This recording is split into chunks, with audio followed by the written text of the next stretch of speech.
Hey everyone, welcome to my YouTube channel. Today, we're diving into some exciting news that's already causing a buzz in the tech world. Apple's upcoming iPhone 17 Air, expected in 2025. Even though we're still a while away from the launch, rumors are circulating fast, and there's plenty to discuss about this potential game-changing device. So, what's got everyone so excited about the iPhone 17 Air? Apple seems to be shaking things up, and the word on the street is that they might be saying goodbye to the Plus model altogether to make room for this ultra-slim device. The Air moniker has been floating around thanks to leaks from industry insiders like John Prosser and reports from Bloomberg's Mark Gurman. The idea is that Apple could be taking inspiration from its MacBook Air lineup, aiming for a lightweight and sleek design. Though the official name might not be set in stone just yet, the idea of a thinner and lighter iPhone has everyone talking. So, why is Apple possibly ditching the Plus model? It seems the Plus hasn't sold as well as Apple had hoped, much like the earlier iPhone mini. Apple is clearly looking for a fresh approach, and a slim, elegant iPhone Air might be the key to reinvigorating their lineup. The name, Air, alone gives off a sense of something new, sleek, and exciting. Let's talk design because that's where the iPhone 17 Air seems to really stand out. If the rumors are true, this could be one of the thinnest iPhones we've seen in years. Sources suggest that Apple will be using an aluminum chassis instead of the titanium found in its Pro models.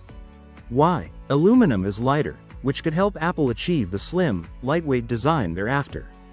There's also talk of a new, smaller Face ID sensor, which could allow for a slimmer dynamic island, the little cutout at the top of the display. While some reports suggest that Apple might stick with a titanium frame but at a lower percentage, one thing is certain: this phone is going to look sleek and refined. And speaking of the display, the iPhone 17 Air is expected to be slightly smaller than its predecessors. While the current iPhone 16 Plus boasts a 6.7-inch screen, rumors suggest that the iPhone 17 Air will feature a 6.6-inch or possibly a 6.55-inch display. Although that may seem like a minor reduction, it could make a big difference for people who want a more compact phone without losing out on too much screen space. But don't let the smaller screen fool you. This display is still going to be packed with high-end features. Promotion technology, for instance, is expected to make a return, which means the screen will offer super smooth scrolling and up to a 120 Hz refresh rate. There's also talk of a 1 Hz refresh rate option, which could support an always-on display feature, perfect for keeping your clock, notifications, and widgets visible even when the phone is locked. Now let's get to one of the most intriguing rumors about the iPhone 17 Air, the camera setup. Ever since the first iPhone launched back in 2007, Apple has placed the rear camera in the top left corner of the device. However, this could change with the iPhone 17 Air. Some rumors suggest that Apple might move the rear camera to the center of the back, similar to what we've seen on Android devices like Google's Pixel 8 Pro. What's even more interesting is that the iPhone 17 Air might only feature one rear camera. This would be a significant departure from the dual or triple camera setups we've seen on recent models. Could Apple be setting a new trend with this minimalist approach? Only time will tell. On the front, things are getting exciting as well. Rumor has it that Apple will be doubling the resolution of its front camera to 24 megapixels.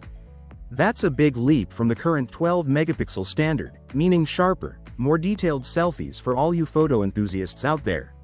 On top of that, the front camera will reportedly feature a 6-element lens, further improving image quality.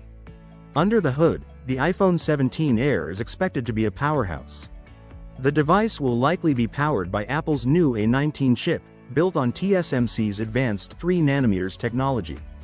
This will make the phone faster, more energy efficient, and better at handling multiple tasks at once. Not only that, but the iPhone 17 Air could also be among the first Apple devices to feature an Apple-made 5G modem, which could lead to faster internet speeds and improved performance. Now, the big question: how much will it cost? While we don't have any official pricing just yet, there's speculation that the iPhone 17 Air could be priced higher than the Pro Max model, which currently starts at $1,199. Even though the Air might not have all the high-end features of the Pro models, its unique design could make it one of the most sought-after devices in Apple's lineup. Apple fans are already buzzing about the potential for this slim, elegant design to pave the way for future innovations, with some experts suggesting that by 2027, we could see even more powerful hardware packed into this sleek form factor. One final feature that's worth mentioning is the rumored inclusion of Face ID hidden under the screen. For years, there's been talk about Apple moving away from the notch or punch hole that currently houses the Face ID sensors. According to some reports, including from reliable sources like Ross Young, Apple might finally take that step in 2025.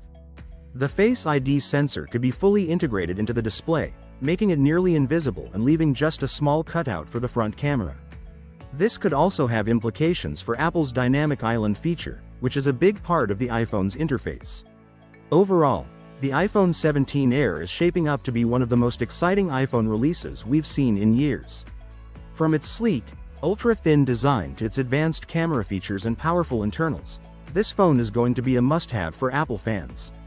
Whether you're excited about the under-display Face ID or the high refresh rate screen, there's a lot to look forward to. So, stay tuned for more updates as we get closer to the iPhone 17 Air's expected launch in the fall of 2025. Promotion and higher refresh rates on Apple devices. Promotion is Apple's term for a feature that makes your screen refresh faster, meaning the screen updates more times per second. Most phones have a refresh rate of 60 Hz, but higher rates like 90 Hz or 120 Hz make the screen look smoother and more responsive. Apple's promotion, which is set at 120 Hz, is available on devices like the iPhone Pro and iPad Pro. Once you use a faster refresh rate, like 120 Hz, it's hard to go back to a standard 60 Hz screen. I've been testing the iPhone 16 Pro Max, which has promotion, and the iPhone 16 Plus, without promotion. And even though their specs are similar, the Pro Max feels much faster just because of that higher refresh rate. Now, Apple is making a big move by potentially bringing promotion to the regular iPhone 17, not just the Pro models. This could narrow the gap between the regular iPhone and the Pro versions, making the standard iPhone feel closer to the Pro experience. That might encourage people to stick with the regular iPhone and save some money instead of upgrading to a Pro model. However, Apple might keep some Pro-only features, like the always-on display. On the iPhone 13 Pro, the refresh rate could drop to 10 Hz when the screen isn't in use, while newer models like the iPhone 14 Pro could slow down to 1 Hz to enable the always-on display. If the iPhone 17's refresh rate is limited to 10 Hz, it's possible that only the Pro models will get the always-on display feature. We'll find out more about this over time. Apple is expected to announce the iPhone 17, iPhone 17 Air, and iPhone 17 Pro next September. Stay tuned for updates as we cover the rumors. Customizing the iPhone Control Center. The iPhone Control Center is where you can quickly access the most used features of your phone, like adjusting screen brightness, enabling airplane mode, or using focus mode. You can customize it to suit your needs by adding, moving, or resizing the controls you use most. In iOS 18, things get even better. You can rearrange almost everything in the Control Center. You can resize buttons, like the media playback controls, and organize them in the way that makes the most sense for you. You can even create multiple pages of controls. In earlier iOS versions, you could customize the Control Center, but with fewer options and fewer controls. To customize it, open the Control Center and start adding or removing buttons by tapping the plus or icons. You can move controls around to arrange them just how you like. Larger widgets, like the Now Playing or Connectivity controls, can even be expanded to fill more of the screen. If you prefer a simpler setup, you can stick to just one page of controls. I like this method because it allows me to quickly access everything I need with a two-handed swipe and tap gesture. For those on older iOS versions, you can still customize the Control Center through the Settings app, but there are fewer options. You can add or remove certain controls, but you can't resize or move the media playback or connectivity buttons. That's a quick overview of what's possible with promotion in the new Control Center features in iOS 18. What do you think? Let me know in the comments, and don't forget to subscribe to the channel for more tech updates. See you next time.